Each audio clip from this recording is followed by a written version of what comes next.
Generasi penerus di Indonesia saat ini menghadapi tantangan signifikan. Berdasarkan data Badan Pusat Statistik BPS, Indonesia mencatat sekitar 1,12 juta anak usia sekolah yang tidak melanjutkan pendidikan setiap tahunnya.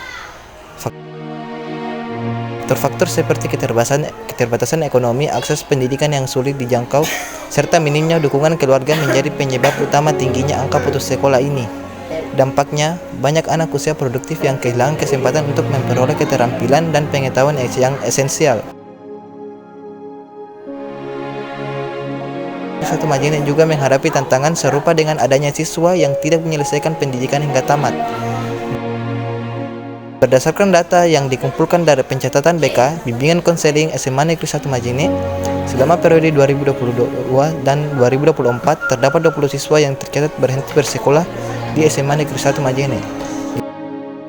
Sungguh mengherankan bagaimana mungkin siswa yang dulu begitu mendapatkan masuk SMA Negeri 1 Majene, sekolah yang dikenal memiliki reputasi baik dan menjadi kebanggaan daerah. Tidakkah orang tua mereka sadar bahwa pendidikan bukan hanya soal hadir di sekolah, tetapi merupakan langkah penting untuk memutus rantai keterbatasan dan memberikan peluang lebih baik bagi masa depan anak-anak mereka? Anak-anak ini akan menghadapi kesulitan besar untuk bersaing di dunia kerja yang semakin kompetitif.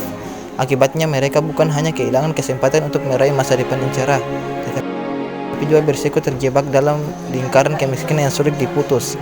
Mirisnya hal ini seringkali terjadi karena kurangnya perhatian keluarga atau dukungan moral yang mereka butuhkan untuk tetap bersekolah, terutama di tengah tekanan ekonomi atau masalah pribadi. Tidakkah kita sebagai masyarakat harus mulai memprioritaskan pendidikan anak-anak ini? Tidakkah kita sebagai masyarakat harus mulai memprioritaskan pendidikan anak-anak ini yang akan membawa perubahan besar tidak hanya bagi anak-anak mereka, tetapi juga bagi masa depan keluarga?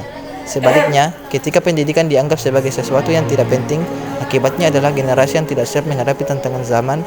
Maka saatnya semua pihak baik sekolah, keluarga maupun pemerintah bekerja sama untuk memastikan tidak ada lagi anak-anak yang harus meninggalkan bangku sekolah demi alasan. Pada akhirnya, pendidikan bukan hanya tanggung jawab individu, tetapi juga cerminan dari seberapa peduli kita sebagai masyarakat terhadap masa depan generasi penerus. Ketika angka putus sekolah masih tinggi, itu berarti ada yang salah dalam sistem dan dukungan yang diberikan. Jika ekonomi menjadi alasan, apakah sudah ada solusi nyata untuk meringankan beban keluarga yang kurang mampu? Jika masalah motivasi, apakah sekolah sudah menciptakan lingkungan yang mendukung dan inspirasi bagi siswa? Sebab kehilangan satu anak dari dunia pendidikan adalah kehilangan potensi besar bagi bangsa ini. Oleh